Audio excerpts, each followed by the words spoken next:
يخرجوك ويمكرون ويمكر الله والله خير الماكرين. سورة الانفال رقم الآية 30.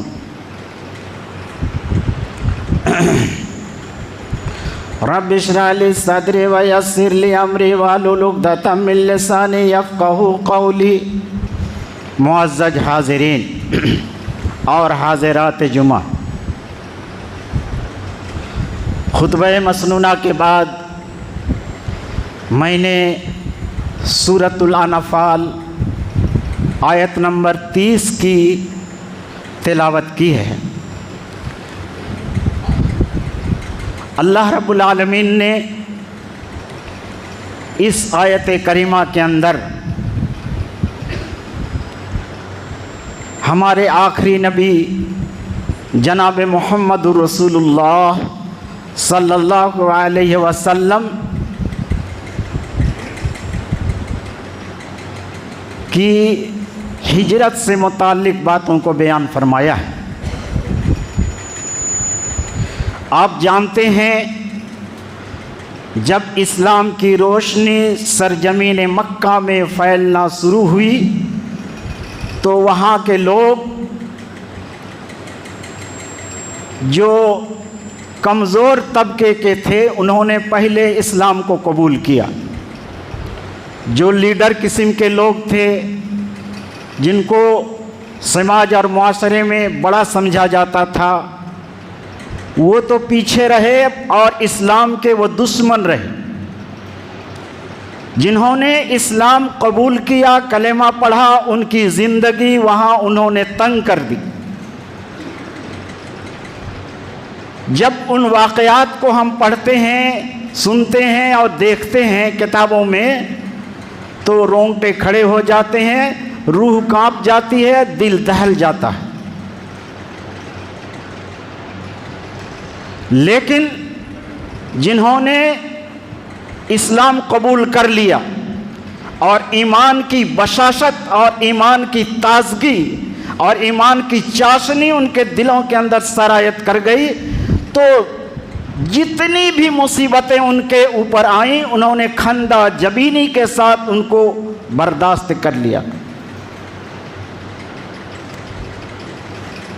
اور پھر وہ مرحلہ بھی آیا کہ اللہ کے نبی صلی اللہ علیہ وسلم کو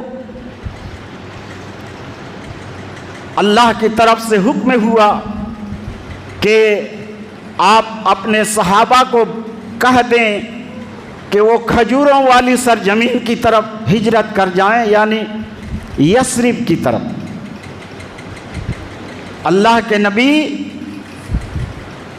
مدینہ پہنچنے سے پہلے وہاں کا نام یثرب تھا، جب نبی وہاں پہنچے تو اس کا نام مدینۃ الرسول ہوا۔ ہم اس کو مخفف طریقے سے مدینہ کہتے ہیں، ورنہ پورا نام کیا ہے؟ مدینۃ الرسول ہے۔ اور پھر جن کو جب جیسا موقع ملا یکا دکا ہجرت کر کے گھر بار وطن جائیداد مادر پدر سب کو چھوڑ کر مدینے کی طرف راستہ لیا اور وہاں پہنچ گئے۔ اب اللہ کے رسول صلی اللہ علیہ وسلم مکہ ہی میں تھے۔ آپ کے یارغار حضرت ابوبکر صدیق نے بھی ہجرت کے لیے سامان سفر تیار کر لیا تھا۔ نبی نے کہا ذرا رکے رہو، ہو سکتا ہے کہ ان قریب مجھے بھی ہجرت کی اجازت مل جائے گی۔ ہجرت کیوں؟ دولت کمانے کے لیے، جائیداد حاصل کرنے کے لیے، دنیا طلبی کے لیے؟ نہیں نہیں، اپنے ایمان اور دین کو بچانے کے لیے اور دین کی سربلندی اور اعلاء کلمت اللہ کے لیے گھر بار وطن جائیداد روپے پیسہ سب کچھ چھوڑ دیں دین کے لیے۔ اور پھر جب دیکھا مکہ والوں نے